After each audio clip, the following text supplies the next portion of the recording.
The Overwatch 2 balance has been great so far in Season 3, but the matchmaking has been a little questionable anecdotally for a lot of people. A lot of people have feeling that they've been getting into matches that feel severely one-sided. There's some Platinum players making it into GM lobbies, there's Bronze players making it into your Plat lobbies. It doesn't feel great. So today, Aaron Keller, the game director of Overwatch 2, has come and responded and given us an article, which I'm going to read to you guys right now.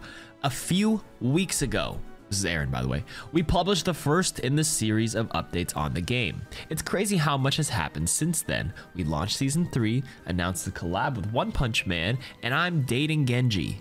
I feel so lucky. I wanted to dive into two topics today: Season 3 balance and the matchmaking. We feel that the start of Season 3 is in a much better state of balance than the start of Season 2. I agree with this, Aaron.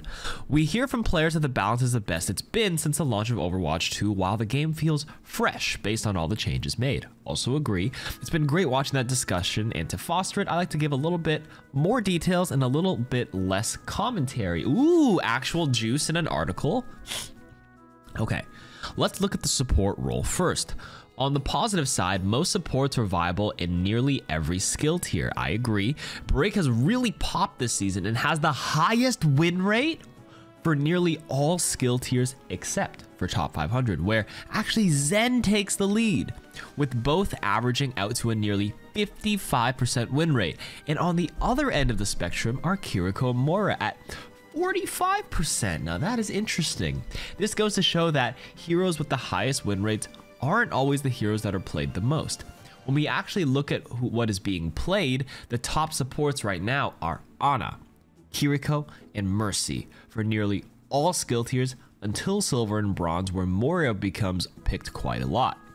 It's counterintuitive that Kiriko has such a high pick rate at the highest levels of play, but such a low win rate. And Brig has such a high win rate, but a mediocre play rate. While it would be fun to pick on this group, we tend to think that highly skilled players are continuing to pick certain heroes for good reasons, and we're getting additional metrics from maps, team comps, and team fights to try to understand this. It's fruitful. Expect to hear more about it. Okay, so I'm a support main for those who don't know, and I do play at the top 500 level, and I want to say that they are correct with the three most popular heroes. I mean, they have the stats, but you know, this could be based on region. This could be like collective information on all regions and all that stuff. So I will say at the highest levels, I definitely see Ana, Kiriko, Mercy, and I would argue Zenyatta and Lucio are still played a lot more than this probably gives credit for. Now, what's surprising is the 55% win rate. Now, Zenyatta taking a 55% win rate is actually not a surprise to me, because if you actually backtrack and look at Season 1 tier lists and how the Season 1 meta was, everybody was saying Zen was super low tier at that time, strictly because if you guys remember launch week Sombra, right? She had 40% damage if she hacked somebody, and everything was a bit better for Sombra. So Sombra would make playing Zen a nightmare. Genji had, like, you know, all that extra ammo. He was like buffed with the DPS passive. Genji Sombra at that time was like so annoying to deal with as a Zen. And there were a lot of Zaryas, that's right, but there was also a lot of Winstons and Divas in Season 1. And when you combine Winston or Diva plus Sombra Genji dive onto a Zenyatta, like, you just strictly could not exist at all. And with Kiriko being the fresh new toy at the time and being like, you know, she had a bunch of other she was a lot better in Season 1 because she has received some nerfs since. Everybody was just playing Kiriko Lucio the whole time, and Zenyatta just like fell down and was not good. But now that the meta has slowed down and a lot of other tanks are viable thanks to the balance, right? We see a lot more Reinhardts, we see a lot more Orisas, a lot more Sigmas, a lot more Ramatras. When you play these four tanks and you build a team around these tanks, they're a lot more ground-based and slower, right? They can't really like cross and get into Zen's no-no zone that quickly. So Zenyatta keeping a permanent discord on these heroes generates a lot of value, and I can see why Zenyatta is all of a sudden becoming a lot better, because there's not triple dive. However, that being said, you can still run Ball right now, Ball Tracer dive with Sombra, and that can still make playing Zen a nightmare. I remember yesterday I tried to play a Zen game, and I was just getting dove by Ball, Tracer, and the enemy Lucio. I could not live. I actually had to switch off Zen and play Kiriko and just teleport out whenever they jump me. Sometimes it's like overwhelming onslaught onto the Zen and you just like can't find any value. But that being said, Another thing that helps enable Zen this season is the buff to Brig, like they mentioned, with the 55% win rate. Now, Brig Zen pairing was actually quite common even in Overwatch 1 when you ran a ball with it. Now, Brig Zen traditionally doesn't have a lot of healing, right? If you think about it, when you think of a main healer, you think of Moira, Ana, Baptiste, even Kiriko, who can pump out a lot of heals, but Zen is limited by the healing orb unless he ult, and Brig just throws packs and she's aura based. So you actually have to run a composition with Brig Zen with heroes that don't require as many resources, like Ball. Ball can roll to health packs and self-regenerate with shields. Tracer can roll to health packs, just take the healing orb from Zen. And then sometimes you pair that up with maybe a Sombra or anybody, or a soldier, somebody who doesn't require as much resources, like I said. So with Brig getting buffed this season, you can actually pair that Brig Zen together. And I've seen a lot of Brig Zens being played at the high level, which honestly equates to a lopsided 55% win rate. The highest level players will run this comp. It's not the most common one, but it is very good when played correctly with a good ball player and a team that's built around it. So this doesn't surprise me. You also have to, this article doesn't actually say this is an unmirrored win rate, just an overall hero win rate. And if you guys know anything about stats, I'm not a statistician, but when you just take raw data and you take the most popular hero, most of them will equalize to 50% win rate. If they're really, even if despite how good they are, it will still push down to 50%, since both teams are mirroring and having like one team has a Kiriko, other team has a Kiriko. One wins, one loses. That's a 50% win rate.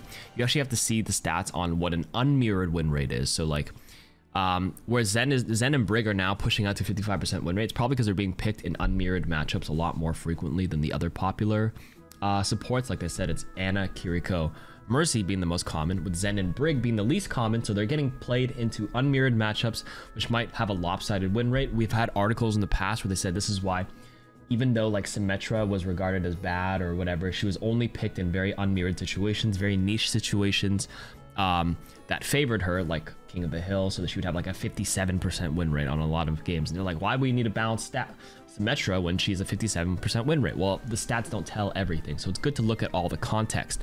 That being said, I'm actually really surprised that Kiriko, mostly Moira, falling down to 45%. I would think Moira would be closer to 50, and I can understand Kiriko at 45 because I feel like she's a very mechanically intensive support, and like people are still learning her as we speak, especially after the nerfs. People still haven't adjusted properly, but I will say I still think Kiriko is a great pick in the top 500 level. But it goes to show how Kiriko is actually quite balanced in most ranks, right? This is they don't fully say this is all skill tiers except for top 500. Here on the other end, they say Kiriko and Moira at 45%, but I don't know if this is tied into being in top 500. This might just be the overall win rate. That being said, you still play a lot of Kiriko. All supports are viable. Don't look too hard into this, but it's actually cool to see these numbers like in the flesh. But hopefully I explained why I think these numbers are the way they are right now. Okay, tanks. Tanks are in a great spot right now, and it's almost hard to pick a bad tank. At the top end, Ryan has the highest win rate, reaching at about 58% in bronze through platinum. At masters and above, Sigma edges him out and sits at 55% in top 500. Hog is struggling a bit, and even though there are still situations where you can be successful, Winston and Zarya can perform well at certain ranks, and the rest of the roster is solid across all skill tiers. Now, Wrecking Ball is probably the biggest tank topic in the community right now, with takes varying. Some think he's overpowered, others feel like he's in a good spot, and still others think both and flip-flop back and forth. His win rate is among the top 3 to 4 tanks at most tiers, and bounces between 51 to 55% win rate. His pick rate is lower in the metal ranks. That makes sense because Ball is a really high skill cap hero, and I feel like most metal rank players aren't even pushing his skill ceiling at all, so I knew his popularity would go down at the metal ranks.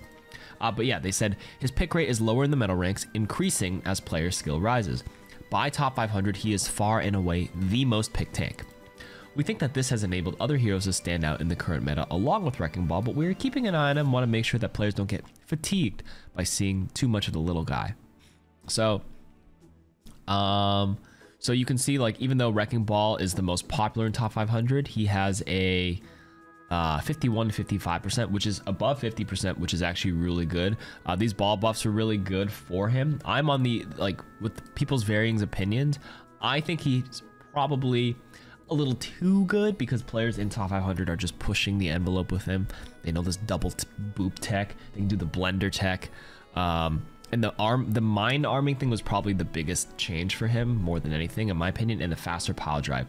The shield health is nice, but I think balls at the highest level weren't dying to begin with anyways. They were able to disengage when needed. Although that being said, having shield health means his downtime is lower and his overall like chaos and contribution to fights is a lot higher, simply because he doesn't have to roll away for as long and look for multiple health packs or multiple heals. He sucks up less resources. So overall, there's like so many buffs for this guy. I think they can revert the pile drive cooldown and the mine arming time, and he would still be good with that 150 HP shield.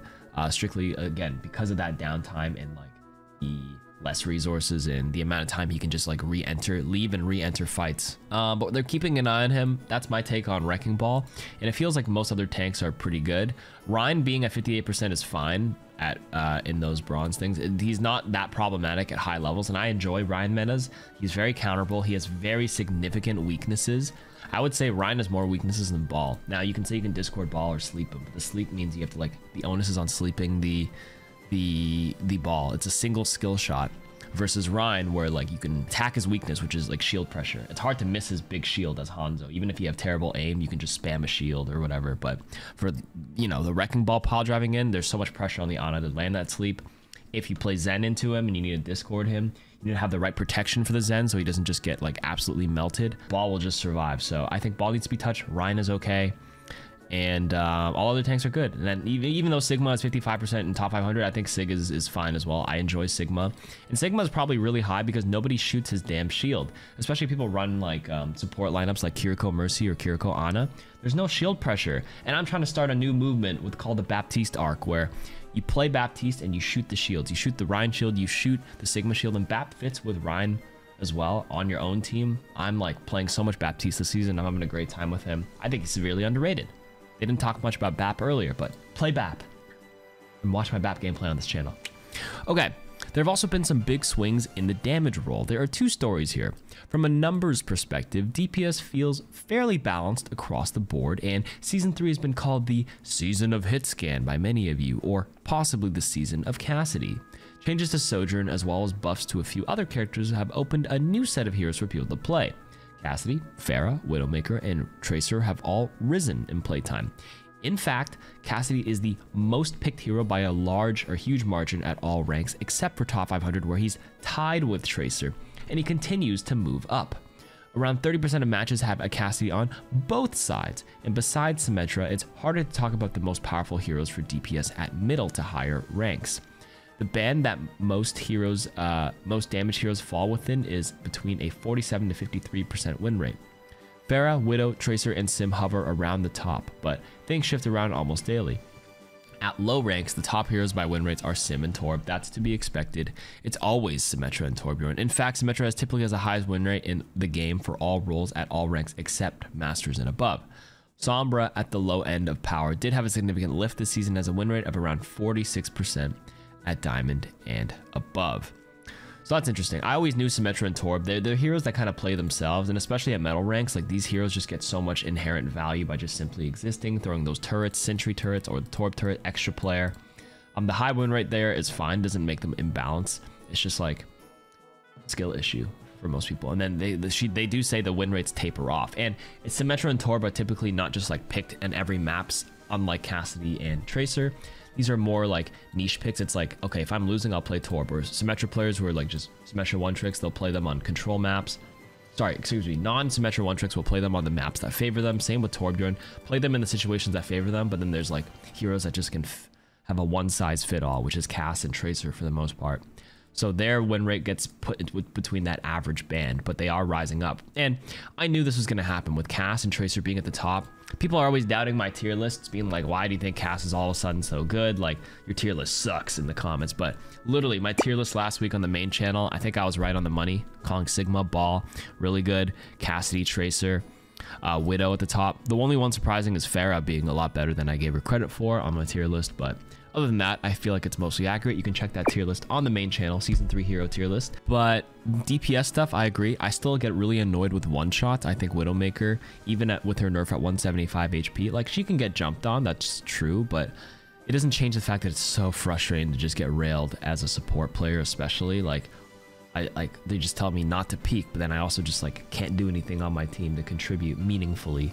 I have to like swap or just play in the most defensive position of all time, strictly because that Widowmaker is just dominating. If I tell somebody to like, you know, pressure her so that I could peek, like, you know, I don't know. I still find Widow too frustrating, personally speaking. Cass probably needs a small nerf. The fall off rate was mostly the buff they gave him, but it actually increased his TTK, or that time to kill, so much. And it matters a lot. It really did. And it gave him a huge damage range buff, like damage buff overall. I think the only thing they need to change to him now, put him back to 200 HP and he's fine. There's no reason he should have that much burst damage and be one of the two heroes at 225 HP. Symmetra's at 225, Cassidy's at 225. Put that back to 20, take off that 25 extra HP and we'll be okay. And I think people will be like, well, 25 HP doesn't mean a lot. Well, it does, because it changes breakpoints. Me as an Ana, I can't 3-tap him anymore, because I do 70, 70, 75, 75, 75. I can't kill him. Does that math work out? Or I do 70, 70, 70 normally. But I just got buffed to 75, 75, 75. Did I not? Okay, so that's 210 plus 15. Actually, I do exactly 225. So now suddenly Ana can kill her. Okay, kill him. I take that back. However, if Cassidy rolls at any time while taking damage from Ana, when you roll, you take 40 or 50% less damage for that brief animation. That's why Cassidy can survive Tracer Pulse Bomb or tank the enemy Cass's Magnetic Grenade. So if you get shot as an Ana as Cass, as long as you just roll at some point while that is ticking, you'll reduce enough damage for you to survive despite Ana doing 75 damage. So it affects that breakpoint. It affects Hanzo's Storm Arrow breakpoints. Put Cassidy, the bottom line is put Cassidy back at 200 HP and he might be okay for the most part. It'll probably equalize. He has a bit more counterplay. He's killable. Other than that, it says, with the current state of the game, we're not looking to do balance changes until our mid-season patch. Ooh, okay. So I don't know when that is. Mid-season, we just started season 3, 2.5, almost 3 weeks ago. Probably another week or two. So we made some big changes to the matchmaker this season. The primary goal was to optimize the pairing of players to minimize the MMR difference within a specific role. For example, when making matches, we put more emphasis on the DPS players on each team being closer in skill than we do for DPS players on one team being evenly matched with the tank players on the other team. This has worked, and the matches have a much tighter skill delta between players of the same role. This is important for those who don't understand what this means. That means previously, let's say this entire lobby is diamond, for example, but you have one gold DPS. In the previous instance, all diamond, but the DPS is gold, diamond, diamond. Yeah, that means in order to balance this, the enemy team just needs to be diamond, diamond, diamond, diamond, and one gold player. But they would just put that on any role. So in the previous instance, you'd have a gold DPS, but you'd have the gold tank. The gold tank will be matched up with the diamond tank. You know, diamond DPS, gold DPS, diamond DPS, diamond, diamond, diamond, diamond.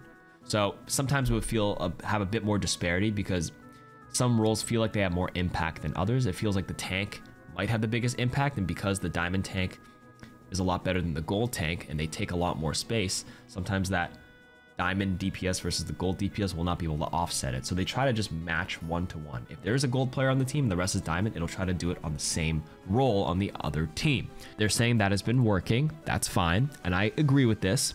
Now, there's also something I've been experiencing as well. In top 500, sometimes I would get a platinum player or a gold player. Actually, I have not seen gold. I've seen platinum was the lowest I've seen. I actually had a video the other day where this plat player got pulled and he's like, why am I here? I'm genuinely plat. But we won the game. You can check that video out too. It's actually like getting picked up by the algorithm right now, where I just encourage them. I'm like, at the end of the day, everybody has the same HP no matter what the rank. You got this. And we actually won that game. Team morale, baby. But in any case, for the most people, I know it doesn't feel great. So hopefully they're addressing this matchmaking situation here where people are getting pulled into lobbies that they probably don't belong in.